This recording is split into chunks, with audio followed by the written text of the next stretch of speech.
into this, having won his last 3 races. Bit of an anxious horse as he walks around. That's why he's got 2 handlers and he's got an elastic cross nose band on. Just started to throw his head a little bit around as he knows, I think, the jockey's about to get on board. And I'll hand on back to Ollie. And on with trainer Ian Williams, just looking at the jockeys about to get the leg up. You've got 2 in here, Enemy and Alfred Boucher. We'll start with Enemy. How do you assess his claims? I think the drop back in trip's going to be marvellous for him. He's a very talented horse. He's certainly up to carrying weight in a race like this, and really looking forward to see how he performs. And clearly Alfred Boucher's come out of his win really well, otherwise you wouldn't be running here. Yeah, it was a tight decision, but his lad that rides him every day said he felt better on Friday morning than he did on Tuesday morning. So he's eaten, he's drunk, he's in good nick. So we're very happy with that, and he ran so well here on Wednesday that with a £4 penalty we had to give him his chance. Good luck. Thank you. Right, some of the jockeys are getting on board and they're about to leave the parade ring. That's number 21, that's Alfred Boucher. I said he didn't look like he'd only ran a couple of days ago. Yukon Glen, I'll be certainly cheering him on this afternoon. He heads out, my husband rides him. That's number 15. Next, that is Garci.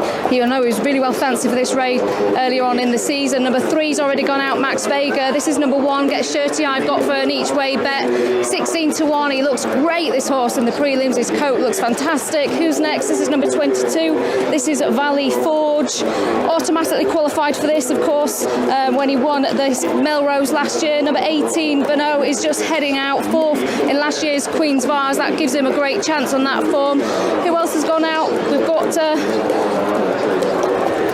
Lord Protector's gone out. Number 9's gone out. That is, of course, Rodrigo Diaz. Number 12 in front of me is just about to head out. Candleford. Number 6, John Leeper, is heading out. And the last one to head out of the parade ring is, of course, number 5. This is Ever Present, with the horses I have on my shortlist. Clearly on many a shortlist is this horse Garci. Well back today, won at the Dante meeting, 3rd and eye-catching in the old Newton Cup. Tipped this morning, popular in the newspapers, always an influence. Templegate in the Sun was tipped in the Telegraph and Newsboy in the Mirror as well. Big ride for Kieran Schumacher, who's won on 6 of his 16 rides for William Haggis. Right, Jason, let's have a spin down these. I'm sure people up and down the land have got different fancies in the Sky Bet. Ebor, let's start with the top weight, Get Shirty. What a remarkable run he has had and continues to impress. Jason Kelly, Bloodstock, take a bow. 30,000 he was picked up for over in France, and the old Newton Cup was pretty impressive. Earl of Tyrone there, being led down by your fancy, Raymond Tusk, who was 4th in 2019. Talk about those pair quickly, Jason. Yeah, look, Raymond has got good form here. I think that's a positive. He'll love the fast conditions, and hopefully we get a real strong pace to run at, and could be a tonic for the team, who had no luck with Trushan earlier in the week. In behind, what about that horse? I mean, how good could he be, Earl of Tyrone? He's gone through the grade, started winning off 79. He's a long way up from that now. Yeah, Robert Moran, good luck to you. What a journey he must have had from Bellewstown, a maiden in one evening in April, through to the Ebor here at York. Look out for a slight colour change on Ever Present. A red cap rather than white. So it's John Leeper who's got the yellow cap, Anamoyne Limited, and Ever Present's cap will be red. Jason, Enemy, put up by Pricewise this morning, another for Ian Williams. Yeah, he's going to need them to go really, really quick. What he does have, as he showed up at Musselburgh, is a tremendous change of gear when the race sits up for him. So these sort of this scenario could help him. I bet they were hoping that they were going to stay down towards the rail, though, and show him no daylight until late, but they're going to open up in the middle, I think. Rafe Beckett having a brilliant week, Rob Hornby having a brilliant season, and Max Vega a little unlucky last year. Yeah, very, very unlucky in this last year, and the rain came just in time for him on that particular occasion. He has won under these quicker conditions, but I think to be at his absolute best, just easier conditions would suit him. Number 4 is Fancy Man, who's so consistent. Yeah, he's a super horse. Been running in all the top races as far as the synthetic is concerned. He's stretched out to 1.5 miles on a couple of occasions. It's a question mark into the unknown as far as the trip is concerned. The red cap of ever present. Yeah, he's gone through the grades really well. The Premier Handicap win at Leopardstown was very good. He'd actually won previously over as far as 1.7 miles. He came back down in trip and he proved himself flexible. Adam Kirby jocked off John Leaper when he was 9th in the 2021 Derby. Back on board for his handicap debut. Yeah, I remember Kirby, he was in the weighing room, and obviously they have a physio in there, and she said, "What's wrong, Adam? Why are you so happy?" He said, "I've got terrible rides today." And he went out and won the Derby on Adayar. The cavalry are coming, Mick. Yeah, Frankie's just come over. Actually, I want to find out, how difficult is it riding in a race like the Ebor when you're drawn 20? Well, if you go forward, it's not so bad. You've got a good 4 furlongs before you get to the stable gate. If you have to sit mid-division or have to drop in, then there is a problem because you're going to be pushed wide by the whole field. And this fella usually runs forward. Sometimes he can fluff the start, but drawn out is not a problem, really. But I've seen you do it before, where you stay straight for quite a long time and then come in. Is that kind of your plan? Absolutely, yes. For 2 reasons. One is you keep the revs down, you don't get him to be competitive too early, and then by coming across you only up with the others. Yeah. So I'm going to keep my straight line till as we get near the road, the stable crossing, and eventually get myself across. Nice to see you in the winners enclosure. Thank you. Good luck. New favourite then for the Sky Bet Ebor, it's Garci. It's a pretty strange favourite in many ways because I think just about anyone who's got anything to do with this horse thinks he wants soft ground. He's not going to get that this week, although of course we have had soft ground horses winning. But Garci, ditched by the stable rider Tom Marquand, is the new favourite for the Sky Bet Ebor of 4-1. Olaf Tyrone is at 9-2, the Irish Raider. Candleford is being supported though, the other Haggis runner, at 7-1. Alfred Boucher impressive earlier in the week at 8. Trawlerman at 9 for Dettori. Yukon Glen Sorley can't win the pensioner at 12. Okita Sushi at 14. Get Shirty at 16. Ever Present at 16. Then we have Enemy at 20. And very weak John Leaper, my nap of the day, drifting like a barge from 10s and 11 this morning right out to 25-1. And Garci there's got 2 tickets in the ITV7. 4 people are left going for 100 grand. 2 legs still to go. 2 on Garci, 1 on Earl of Tyrone, and 1 on Raymond Tusk, Jason's fancy. Right, Jason, let's pick up going down the card. Horse number 7 is tipped in the Guardian this morning, Okita Sushi. Yeah, it was actually only a couple of lengths behind Get Shirty at Ascot and then got absolutely lapped. You'll see in second last time, but was a 10-length second. Global Storm, number 10. Number 8 was disappointing in this last year. Yeah, he was a little bit disappointed. He needs to find a rhythm, which is all important early as far as Global is concerned. He'll be coming from stall 10. He'll get plenty of cover from there. As Ollie said, in the parade of jockeys, James Spencer's won us twice. He's on Rodrigo Diaz. Yeah, he's actually placed up in group company, so it's a slight ease in grade for him. He goes for a formidable combination. Spencer, Simcock, will they be played late? The Brian Smith colours, carried by Robbie Colgan. Shanrow, who'd be the oldest winner since Sea Pigeon. Yeah, he's off the back of a Galway win, which is never easy to win around there. He's actually useful as well, dual-purpose performer, so he'll be suited to the hustle and bustle. We've talked about Raymond Tusk, we've talked about Candleford. I think Licence is a fascinating runner, tipped by Steve Jones in the Mirror, Rob Wright in the Times, and goes for Jer Lyons, who knows how to win this. Yeah, he actually ran close up behind Gear Up in a Group 3 at Leopardstown. That form was particularly good, so he's back into handicap company. We've talked about the next 2 who are well fancied. Adela's rejoined us. The Yukon Glen, ridden by your husband, a 9th run at York. Can the old boy, referring to the horse, do it? Well, if we listen to Matt, no, but if you listen to me, yes. Hopefully, fingers crossed. Paul's expecting a big run from him. He was a real eye catcher when he was behind Trawlerman. He's a hold-up horse. He's going to be sat last, and you know what it's like, Jason, in these races. When you sit last, you've just got to hope for a bit of luck. Hopefully, they come off the rail for him, and then it opens up down the track. So fingers crossed. But as I said, when he ran down at Goodwood, there was still life in him then. Oh, it'd bring the house down if he wins this. We'll talk about Benno in a second, but let's find out about Trawlerman with Ollie. Yeah, I'm with Trawlerman's trainer, John Gosden. How do you assess his chances?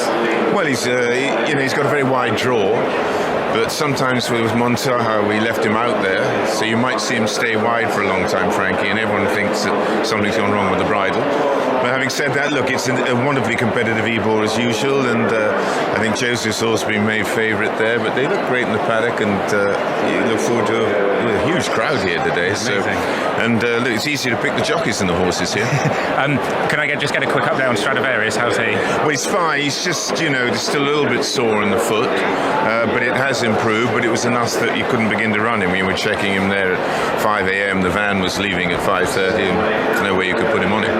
He's done everything right for us. We had to do that right for him. Thank you. So let's have a little wrap up of the betting as they go forward for the Ebor. Anti-Post, Earl of Tyrone, the best backed. But the 3 on track, Garci, who's now the favourite of 4, Candleford at 7, and the horse Ollie was just talking about, Trawlerman, 9 from 12. Those 3 are best backed today. Right, Jason, only a couple we haven't talked about. We've seen them all. We can talk about them all. Benno at 22 to 1. Yeah, he'd been sort of catching the eye in mid-division prior to winning at Bellierstown last time, and then he's been given the big break, 55 days, targeted, it looks like. Will it be King Alfred? Alfred Boucher, so good the other day. What an eye-catching performance from him. Travelled ominously well and picked up great late on. He's a player. And finally, the Melrose winner, Valley Forge. Yeah, he managed to win again earlier on in the season here, better than his run would suggest in the Northumberland Plate last time. Good luck if you're still in the ITV7. Good luck if you've had a bet at home. Good luck to all the charities. One is about to win £20,000. Garcia 4 to 1, Earl of Tyrone at 5 to 1, 7 to 1 bar.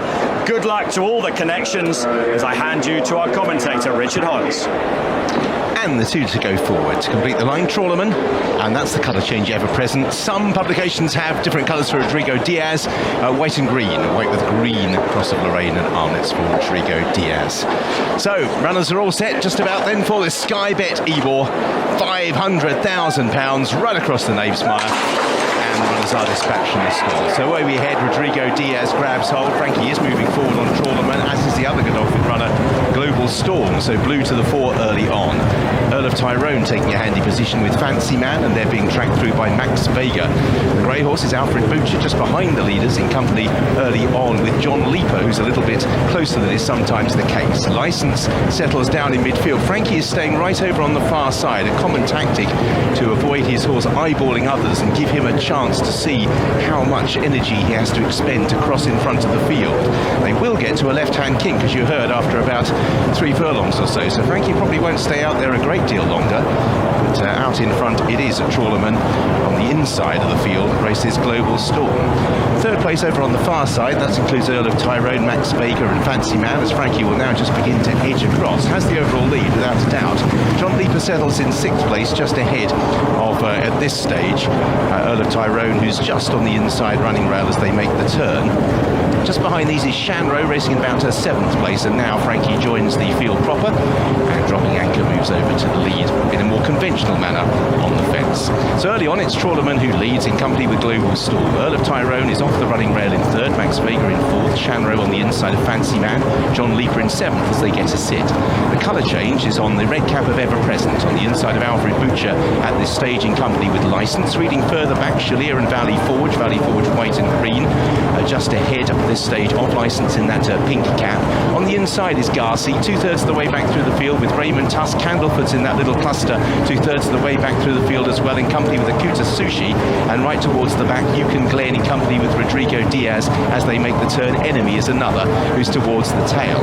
So they're on the cusp of the home bend and out in the lead. Frankie Dettori's bossed it on Trawlerman with Earl of Tyrone moving into 2nd.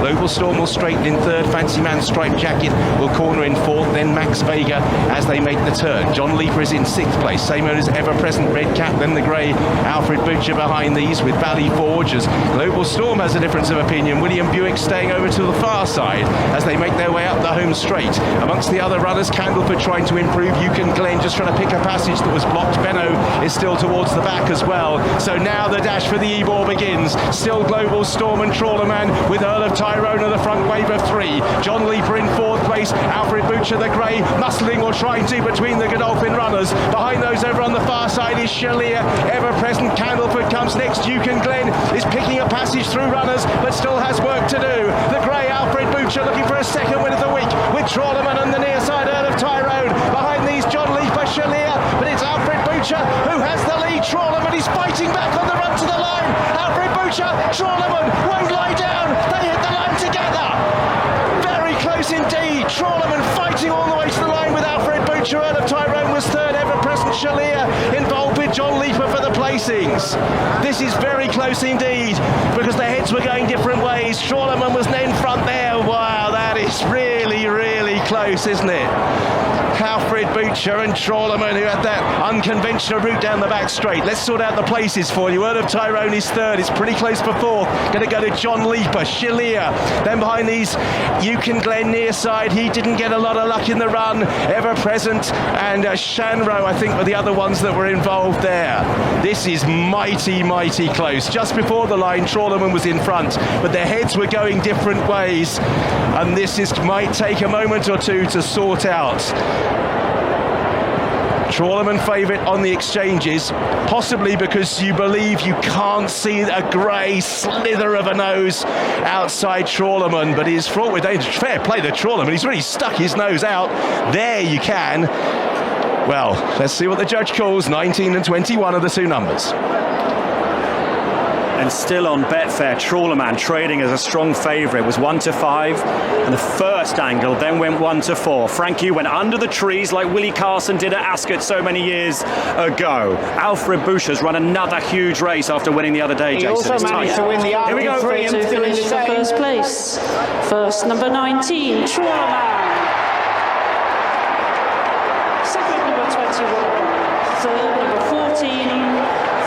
Trawlerman has won the Sky Bet Ebor at 9-1 for Godolphin, for John Gosden and Frankie Dettori. After everything that's happened between those two, the sabbatical back together, win an Ebor. Yeah, and a lot will be talked about the early part of his passage, the way he was on the far side of the track. I'd be fascinated to know if there was any tyre tracks over there that Dettori has just managed to find a bit of ground that was more compact than everywhere else, or was he just kept away, found that rhythm, he slotted over in front. He's going to be third, he's going to be fourth at best, but he got the rally, didn't he? He managed to go again. Silky smooth double for Dettori. And as you mentioned a few moments ago, not dissimilar to what he did in Paris to win the Arc. Yeah, he's done different things, you know, having that guts, confidence, ability to go and try something different. A short head, what a huge run in second. Alfred Boucher backs up just 3 days after that victory, has run a stormer, and the Irish Raider, the one who'd risen from 79, finishes in third. And you have to feel for Robert Alcock. I don't know whether he's here today, he wasn't the other day. Look at that. Touched off by Godolphin against Robert Alcock in a finish that tight, and Alfred Boucher deserves enormous credit. That might be him in the yellow blazer there in the Ukraine colours. I'm not 100% sure, but here's our winner, Trawlerman, who'd promised so much, with back to Royal Ascot, with back to the July meeting, came good at glorious Goodwood and has won the Ebor, led up there by Benario de Paiva, ridden by Frankie Dettori. A few times. Yeah. Well, Frankie's netted the Ebor on Trawlerman, but did you think you'd won it? On the line I knew it was close because I was gaining all the time. I mean, it was quite some race. I led on my own by 10 lengths by the time we got to the stable gate. Memories of Golden Horn when you were doing that? And then I got him to relax, but I thought, is he relaxed or is he tired?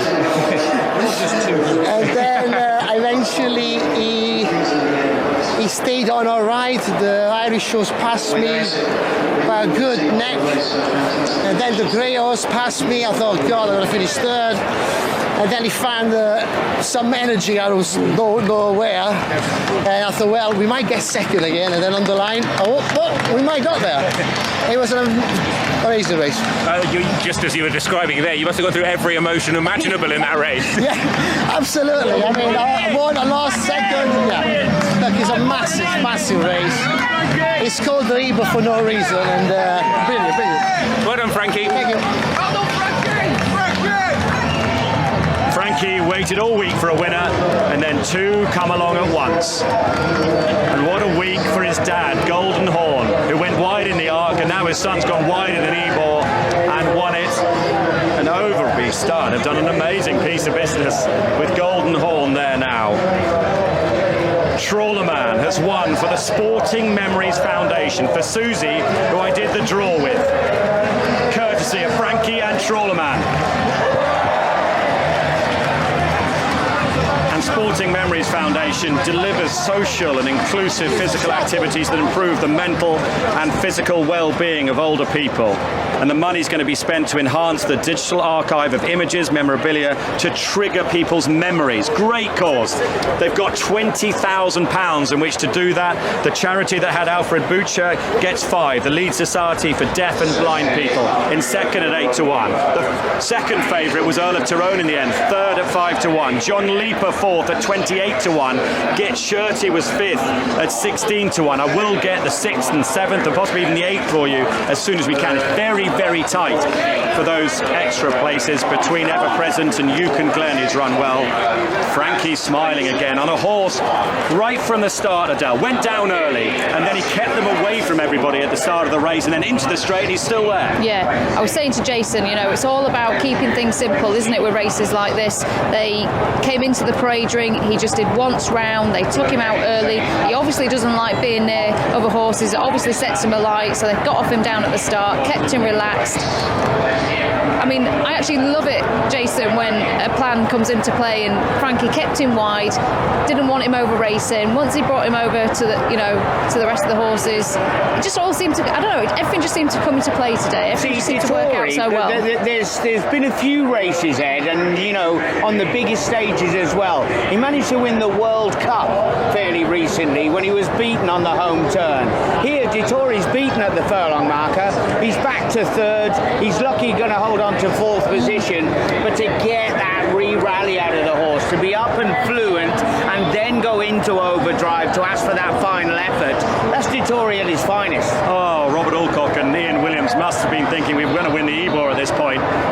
But from the backhand angle up above, look at Dettori getting one last effort from Trawlerman, and Ian Williams had a word with Frankie as he went past. Very gracious in defeat, Ian. Just said, Frankie, you're too good, he said. Probably a bit more colourfully than that. We had a quick word with Paddy Toomey, who said about Earl of Tyrone they'd like them to have gone quicker. Quicker would have suited him, turn it into more of a test of stamina. Well, certainly, team, you know, there's very rarely you can turn into the top of the straight in the Ebor and everything be hard on the bridle. And so all of a sudden, Ed, you've gone from basically leaning against your horse's mouth to hands on the neck, and they're going as quick as they can without the jockeys having to really pick them up. So it was a funny race from a tactical point of view. Dettori has kept it extremely simple. So now we can see the 1, 2, 3. Here comes John Leaper in the yellow cap. Then on the far side is Ever Present in 5th. And I can tell you it's the red cap of Ever Present in 6th. And if you had the first 7th, it was Yukon Glen. So Get Shirty on the far side there in 5th, Ever Present in 6th, and Yukon Glen in 7th. If you had, I know people like to know those first 7 places, and the sponsor I know were paying the first 8. That's the charity. That's Susie on the left there in the glasses. That'll be very emotional for her. £20,000, Susie, for Sporting Memories. Just a brilliant idea, that, from the sponsors and York. Oh, there's the face of a man who's been touched off. Poor old PJ McDonald, who had such an amazing day. At Ascot recently with us, of course. Some jacket that, I assume that's the owner. And that horse has done them proud this week. Yeah, look, he ran so well and he's travelled into it seamlessly. I suppose if you're being really picky though, look at the closing stages. He had to force his way through a little gap at one stage. Was it the rub of shoulders, a little loss of momentum? But that's what it comes down to. Literally a pixel. Heads up, heads down. So Frankie wins the Ebor again. He won it when it was run at Newbury. And John Gosden wins it for a second time. He won it in 2018 with Muntaha. And Andrew Stringer, part of the team, and looking after our winner today alongside Benario, who's on the right there, giving the winner a pat. And let's hear from the winning trainer. Well, let's go and speak to John Gosden, the winning trainer of the Sky Bet Ebor. John, we've seen you win an Arc de Triomphe in this fashion, but by anyone's standards, that's an extraordinary ride by Dettori. Yeah, I mean, I think when we went and walked the course before the Arc with Golden Horn, we saw how wide his draw was, and Frankie said, I'm just going to stay out there. I'm going to stay out there until the last moment and come in behind what they call the Petit Bois, which he did, and he slotted right in behind Trev's Pacemaker, which worked. And then we did it here with Muntaha, actually with Jim Crowley. He thought I was mad. I said, no, it's a Baldric plan that can work. And it worked with Muntaha. And today, wide draw. As soon as we looked at the draw, Frankie and I said, we know what we're doing. With those plans, though, they're kind of cool. When it comes off, you can look fairly silly if it doesn't. Well, the first thing is you've got a very good owner who would understand if it doesn't, and I totally understand if it doesn't, because we made the decision together. So if it doesn't come off, it doesn't come off. But there's only one risk. As they go down the outside, they know where the stables are. There's a great risk they can turn right and go back to the stables, which wouldn't be very good. There was plenty of money around for Trawlerman before the race, despite that high draw. Does that mean that the stable quietly fancied him? You had to fancy him to run a big race off his win at Goodwood. I mean, he won very nicely the big handicap there on the Saturday, and yeah, I think I felt very strongly about him that he'd be the right horse for the day. And obviously, you've had some ups and downs with Frankie this season, but do we see the real upside of having Dettori in your armoury? The only reason it ever happened is I couldn't get his attention. I couldn't get him to concentrate. That's all. And in the end, it required a bit of a public warning. I mean, that's the way it is. He was, what do you call it, left on the bench if you're a football manager. And look how he's just ridden two fantastic races today. He won the hugely valuable City of York Stakes in this. So when our man's in the zone, he's absolutely top class. When he's not in the zone, he's a menace. And final quick question, John. We saw Misriff early in the week. Have you decided what you might do with him next? No decision at this stage. Just see how he is. He ran a nice race. The winner's out of this world. I teased William. I said finally got his trip right. And I think we'll just wait. There's the whole rest of the season. There's Ireland. There's America. There's plenty of opportunities. A lot of people want him, or would like to see him at least run in a Breeders' Cup Classic. You're a Classic winning trainer, but you haven't really won a real Breeders' Cup Classic. This will give you a chance. Yeah, you're talking about on the dirt. It depends. They nearly flooded out Kentucky the other day. You had to be careful what I much prefer when it's in California, because you know what the weather and the tracks are going to be, but we'll see what the weather does. Thank you. Thanks, John. And with no ITV7 tickets on Frankie and Trawlerman, no winner of the ITV7 today. Back tomorrow, the Sunday series, the finale to the Sunday series, live from 3:30 tomorrow afternoon. When we come back, we'll look back at that tactic. It worked on Muntaha for John. It's worked once again. And we'll hear from the connections of the second, who were so unlucky after Trawlerman did them on the nod in the Sky Bet Ebor.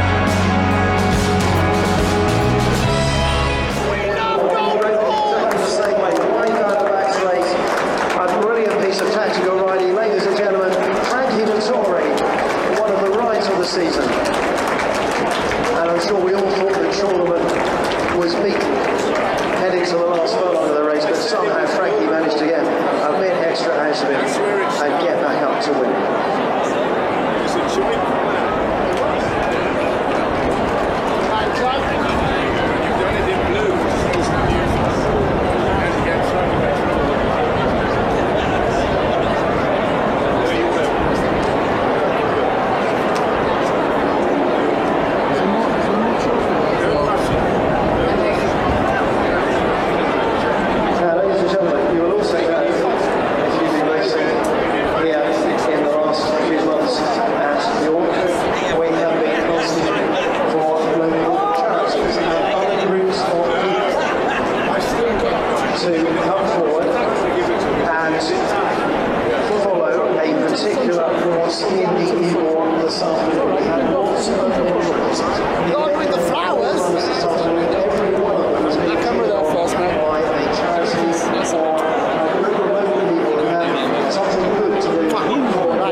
And big thanks to all of the local charities and groups of people around us here in the Windsor enclosure who put their names forward to be involved in the Skybed People this afternoon. Bad luck, your horses.